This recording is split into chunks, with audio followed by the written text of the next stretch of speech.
How many of you understand the fact that South Africa is the wealthiest nation on the planet?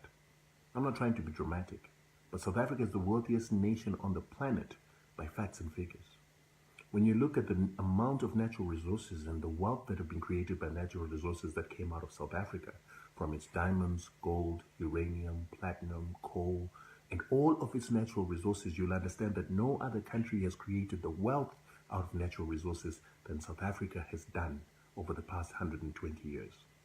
And what I mean by this is that even when you compare South Africa with the oil-rich nations of this world, South Africa has produced more wealth from its natural resources than any oil-producing nation in the world today.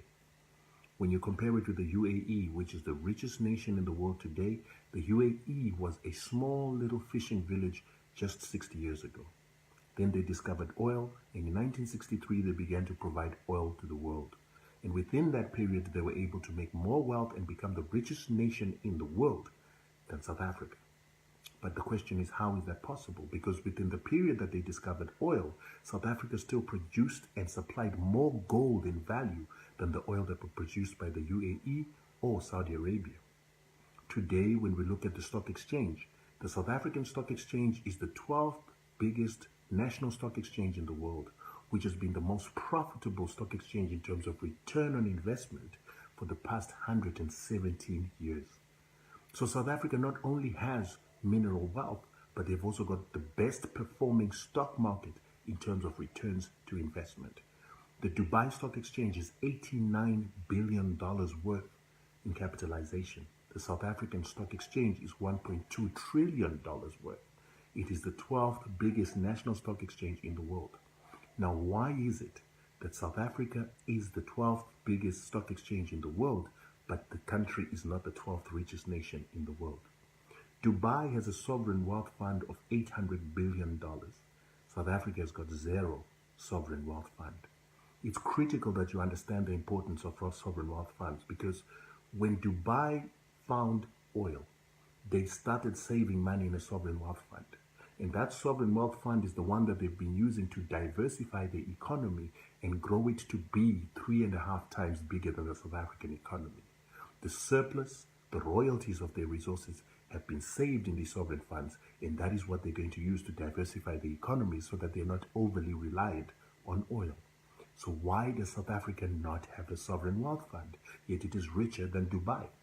The reason is because the surplus of South Africa is not remaining in South Africa. The surplus of South Africa continues to leave South Africa, and it is sometimes done because of greed, but also so that South Africa cannot diversify its economy so that it is dependent on foreign investment for the exploitation of its resources. This is stuff that they will not teach you in an MBA class. It is stuff they will not teach you in business school, because business school is supposed to equip you to be an administrator of the capital that robs this country of its wealth. What I don't understand, though, is that the wealthiest nation in the world, what I'm now beginning to call hashtag the wealthiest nation of poor people, has got a 54% poverty rate, 40% unemployment rate.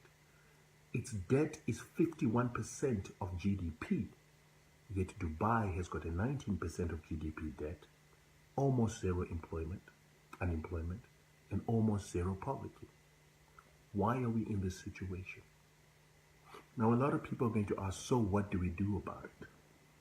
My job is to package these complex principles, these complex constructions, and make them simple for you to be able to teach them to your friends, family, circle of influence, and your kids, so that you begin to understand what is going on with your country.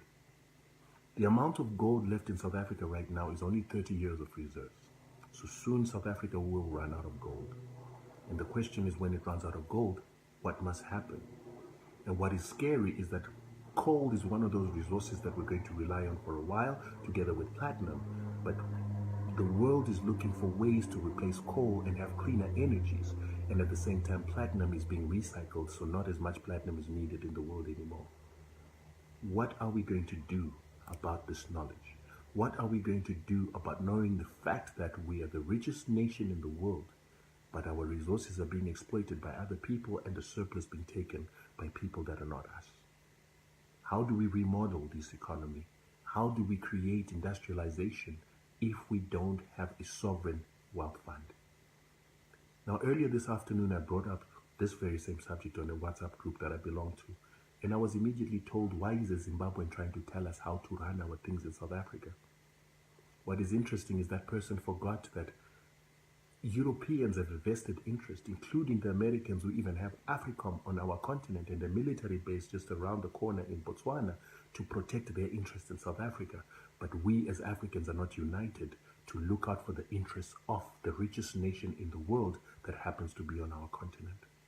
Congo is the same thing, the richest country by mineral resources that are unexploited, but nobody cares about it. We are not united in caring about our own resources, and we are not united in caring about how those resources are going to be protected, and we're going to be custodians for them, for our children's futures. It's time that we share content like this and start asking each other, in this generation of social media, how do we create awareness to stop this pillaging and raping of our countries and to stop the surplus of what it is that our ancestors have been producing, what we are producing, and what our children will produce? Good night.